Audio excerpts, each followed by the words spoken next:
everyone, it's Jean from Inky Owl Studio. So glad you could stop by for a little bit. I'm going to show you the latest journal that I am working on, and it has this pretty cloth on here, little cherubs, pink. I really love this cover and this fabric. And inside, I think it's just going to be a pretty journal with, you know, roses and flowers and that type of stuff in here. So this is what I am working on. Now today I am just going to be doing some ephemera making and for this particular journal. And what I did was I got these digitals of these beautiful, just these beautiful simple photographs. I got a whole set of them, and I'll put the link down below who I got these from. Very pretty. And I just printed them out, and today I'm going to do things with them 3 different ways just to make ephemera, and maybe you can get some ideas. So the first one I'm going to alter and make into a piece of ephemera are these lovely peonies in this little simple vase. Just love this flower. It's one of my favorite flowers, and unfortunately here in Florida we don't have peonies, but at least I get to enjoy a picture. So I'm going to start with that. And it has some lovely pinks, some nice sort of a violet and lavender background, little pops of yellow, and of course the green. I'm going to start with a piece of embossed cardstock, and this is about the size that I need my tag or card to be, being that we're working with a skinny journal. I got to be careful not to make it too wide. And I'm going to just highlight that wording just a little bit. I'm going to take my Distress Oxide. I'm going to take the pink, I believe. Of course, I kind of couldn't decide if I wanted to do the lavender or the pink, but I'm going to go ahead with the pink. I'm going to lightly put some on my brush and just go over with a very light hand, just a little bit, because you can always, I'm trying to get excess off by tapping it there on the paper. You can always go back. Let's see, I got a little bit too much down there. You can always go back again. But just enough to kind of like give it a little bit of difference in there. Okay, there, just to give it a little bit of shading. Just go over it very lightly. And that way I'll mostly be just catching the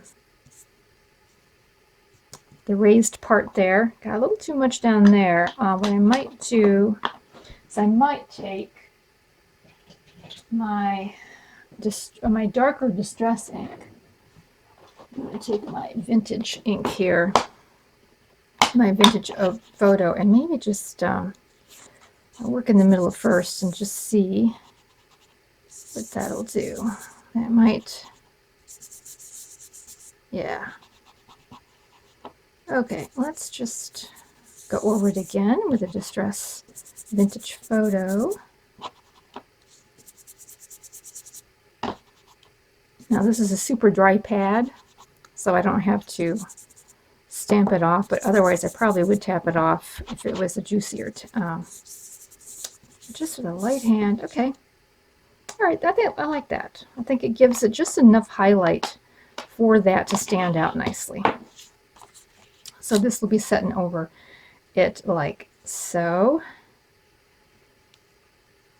Yeah, that's about right. Now the embossed cardstock, of course, is not only makes the paper weaker or a little bit more flimsy, but you really can't write on that. So I have another piece of cardstock that I'm going to use for the backing. I put a little print on it, but this is going to be the backing so that you can write on this eventually. I am also going to take advantage that there's 2 layers there, and I believe I am going to put in a little bit of this fabric here. Oh, here we go. Just for a little tab up on top, a little pull tab. And let me just put a little bit in there just to kind of hold it for a minute while I stitch around it. Now I'm going to sew around this, I'm going to sew these two together, but if I was going to glue, I would probably put lots of glue here on this smooth side and then put down the embossed side, just because there's all these little grooves and everything. I don't know. My feeling is that it would have a better chance of making contact, but I don't know. Maybe I just imagine that. So now we have the little tab. I'm going to go and I'm going to sew all the way around that. All right, I did, before I sewed these two pieces, large pieces together, I sewed this on 3 sides on the top sheet and on the embossed sheet there, because I wanted to make a little pocket in there. Kind of decided that on the way over to the sewing machine. So now it's been sewn around, and little tabs in there. It's all cute, but it needs a little bit more. So I kind of feel like this blank space down here is sort of like crying out for words. Is what I think it's doing. So I have these words. It says be in the moment. So all the words that I'm going to be using today are from the Pink Monarch, and I will put a link down below where I got these. I think they're called happy phrases. I'm going to cut these in half because I could just put them down like so, but I'm just going to make it a little bit more interesting.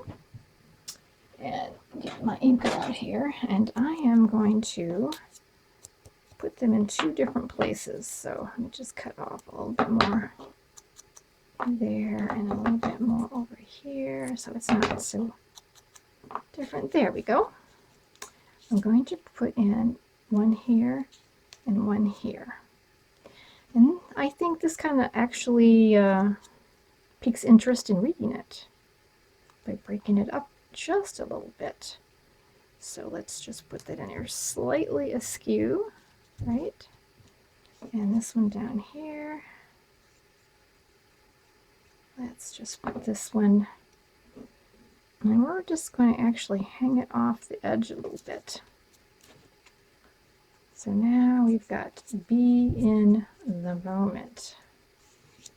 All right, and then I'm going to put some lace right along here. Now I got this lace,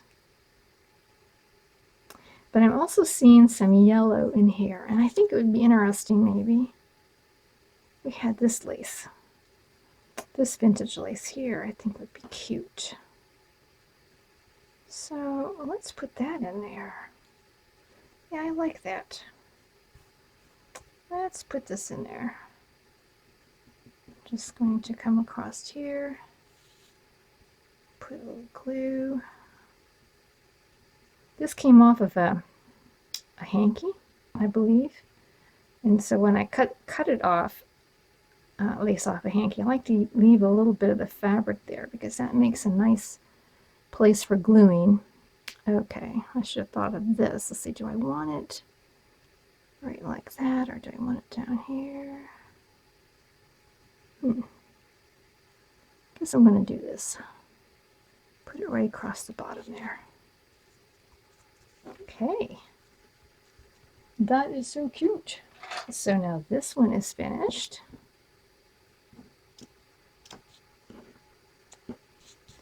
There. Very cute. So now you're able to write on the back. And it's a pretty little card to put in there. And I know I still feel like something needs to be there, but I'll have to think about that for a minute. And the next photo I have is this real lovely bucket of tulips on this chair. Just so pretty. I want to do this one, and I want to make a tag. So I got some neutral, kind of a neutral background piece of cardstock there, so it doesn't take away from those lovely, lovely pink tulips, and I think I want it to be tag, a little bit of a bottom. Maybe, I think I'm going to cut it off right there. Yeah. Yeah, I'm going to cut that off right there. And I want to put on my corners here so I know where they're going to be, and give it a regular tag shape. All right. There we go. I printed on both sides of that tag. And we'll be putting this there like so, and I'm going to put some lace in there. No, actually, I have this beeswax strip. So I've done a video on this, but you know, this is printable washi tape is what this is from. But you could take just any pretty sheet where the images were, you know, on the small side, even smaller than this, and just, you know, cut strips and beeswax them, iron beeswax on them. But washi tape would work just fine.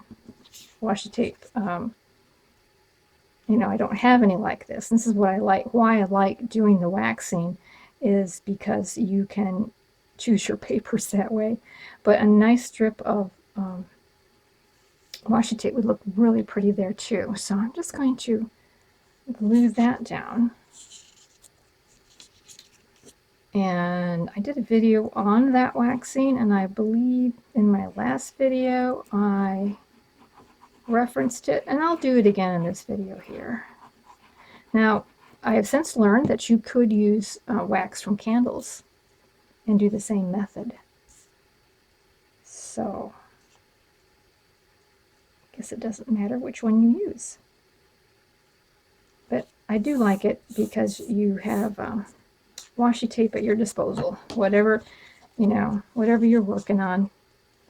And, you know, you do have to glue this in, but you know what? I glue in washi tape anyways, because I don't always trust it. Some of it sticks well, some of it doesn't. So I just always glue it in anyhow. So I like that. It has it has a translucent effect on it. You can still see some of the design. Very pretty. And I thought it went really nice with these lovely tulips here. And so we'll just give that a little ink around here.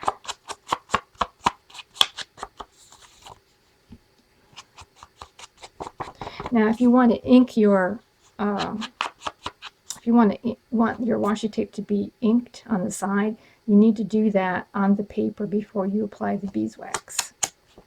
I think I said that in the video, but I'm just reminding you because it'll rub off once it's waxed. Okay, so that's pretty. I'm loving it. And I'm going to add a little lace on this one because that's kind of the way we have it looking here. Let's see, over it or under? Probably under. Okay. I want it to be a little bit on the angle there. Or maybe kind of come off like that. Oh, here, I like this. Oh, that's good. That's good. I like that. I think that's going to work really well. And so let me apply some glue in this area to get that done. Okay, trying to glue those parts of the lace that are kind of thick. Okay. Come out here. There. That looks pretty good. I like that. Just a little uneven, little unexpected look to it. And I think my husband's on the phone. Sorry if it's loud, I can't tell what will be picked up on here. And that's good. And then we'll just put in this lovely photograph a little bit to the right so that we can see that pretty washi tape stuff there. And I'm just going to go ahead and glue this whole thing in like so.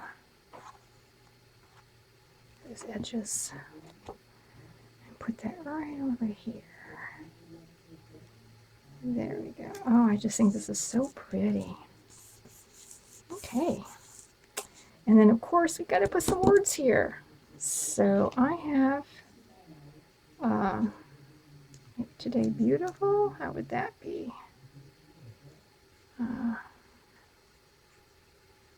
Yes, flowers make every day beautiful. I am a firm believer in buying fresh flowers, even if they're just from the grocery store, as often as you can. At least it cheers me up anyways, that's for sure. So there is our second tag. And I probably should get a topper up there. So, and put in my little tiny attacher. Need to use this. All right, like so, and like so. There we are. So there's that one. So the next picture I'd like to work on is this sort of sepia tone, kind of black and white photograph of a teapot and a little cup of tea there. So cute. I want to work with that, and I want to put some color on the tag. You know, I got like a neutral background here, but I want to put some color on it, but not too much. I want it to be kind of subtle. So I'm going to take another one of the beeswax projects that I have made. And again, you can follow the video below and just use candle wax and just take a knife and carefully shave off pieces of the candle wax and do the process as well. I like it because it reminds me of those like a slide transparency, or I think Tim Holtz did a whole thing on transparencies at one time. Of course, you can see through it. Like here, you can see that writing there. But it's not, the color is not overwhelming. So when I put this together, I liked the fact that these flowers look like that's what's sitting in the vase. Kind of tried to match it up that way. So my idea is to be able to lift this up and do writing on the tag here as part of the tag, and then some of that writing would show through too. That would be kind of fun. And of course the back as well. So how I'm going to do that is, first of all, I want to put in my, cut off my corners, but I want to make sure that I'm not, that this waxy film doesn't move on me. So I'm just going to put a little glue there on the corners just to kind of get it to tack down. And like this for a minute. And even before I cut the corners, I'm going to put in an eyelet right here. And that eyelet is what will secure these two layers together so that you can flip it up. So having those little corners glued down helped to hold this in place to put the eyelet in without slipping around. And now we can cut the corners off here a little bit and off here on this side. So there's the tag shape, and now this will lift up and you can write on here, and that'll go down. Now this is a good idea for vellum. This would really look cute with vellum as well. And there's vellum that you can stamp on and print on and, you know, make your own design or whatever, and then they're able to lift it up and write underneath it. So I might try that the next time I make something, is to use the vellum. So I'm just going to glue this onto here like so, and don't think I'll be making a pocket with this one. I'll just place it right like so. And then we will put our words on. And I got the words is good things take time. Like tea. Tea has to seep there a little bit. And that makes it taste good. And so I'll just put these down here on the bottom. Something different than the other ones. And we'll just glue them like so. So yeah, I'm really enjoying working with these photographs. I've had this digital for a long time, and I really loved, you know, the pictures, so I bought it, and I just have been sitting there wondering, now what do I do with them, because they seem to be, I don't know, they seem to be in a class by themselves, sort of like, you know, how do I incorporate that into a journal? And I think the best way for me has been just using a lot of them and making sort of a theme out of them. And so that'll be that. And I'll probably put in some kind of a little tie. And so I have some baker's twine up there. I like the way that looks, and the person can write on the card on this side, and they can write on the back side as well. I like how that turned out. And this is what we've made today, these 3 tags. Really like how these turned out. I think they're really pretty, and it really highlights the beautiful photographs, and I think as they're placed inside the journal, and kind of gives a bit of a theme to the journal. Yeah, I think these are going to be really awesome. So thank you so much for watching, and we will be back again. And you have a great and crafty day. Bye.